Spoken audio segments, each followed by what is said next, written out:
Hey, Dr. Pete checking in, insights while fasted. So I thought this was a really interesting principle to bring up. What's the difference between asceticism and masochism?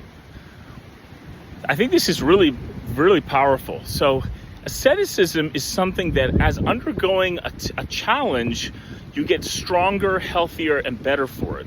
Masochism is something that results in pain that has no purpose. And I think this is really important because there are Christian traditions out there that recommend asceticism, that bring you longer life, make you clear of mind, fight off disease, give you superpowers of discipline. And there are also Christian traditions out there, which I would say are not very Christian, that just break you down. I mean, there are monks who, as I said before many times, fast until the 9th hour, eat one meal a day, limit the types of foods they eat. And there are other monastic traditions, specifically in the Latin West, that actually result in the flogging of themselves. They beat themselves, they hit themselves with chains, whips. I mean, that is very strange. And that's the difference. Asceticism and masochism is not the same thing. And the reason I bring this up too, and I think we can all relate with this, is that we have relationships that are like this. And remember, there's an old saying in Christianity, which is something like that in the fire of challenge, the pure metal is left over.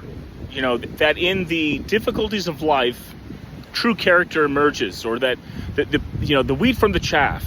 And that's a true statement. But the way we distort this in relationships oftentimes is something like that crazy girlfriend who continues to make your life toxic and asks you to skip out on opportunities and don't take that job and don't complete that test, and literally create a path that's so difficult that if you truly love me, you would still do it.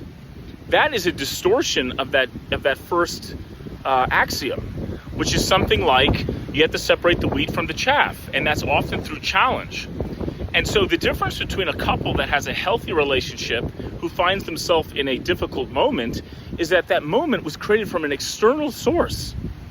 You know, hey, this is a tough economic time. Our house was burnt down, etc. But the wife doesn't burn down the house.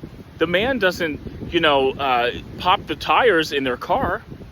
And there are relationships like that. We all know people that are in unfortunate relationships where there's this masochism, this sadism.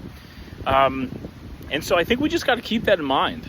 And I relate this all back to fasting to say that the fasting practice in and of itself is not a masochistic, sadistic practice. It is a benefit to both healing of soul and body. And that's the difference. And I think we need to also feel that in our lives through fasting so we can determine if in our relationships we are in the proper way of seeing and thinking things and living things. Is this relationship with this challenge an ascetical one, or is this a relationship with this challenges a relationship that is sadistic and masochistic? Very important. And rather than make this an intellectual pursuit, feel the difference through fasting.